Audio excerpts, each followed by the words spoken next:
गंजाम जिला पलसरा ब्लॉक रो गच्छाबड़ी ग्राम पंचायत रो चांचरा ग्राम को ग्रस्त करिसंती आसिका सांसद अनिता सुबदर्शनी।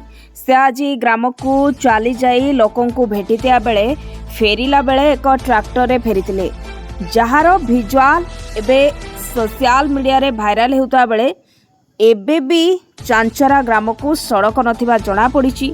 तेबे कौन कहउचंती सांसद सुनिन।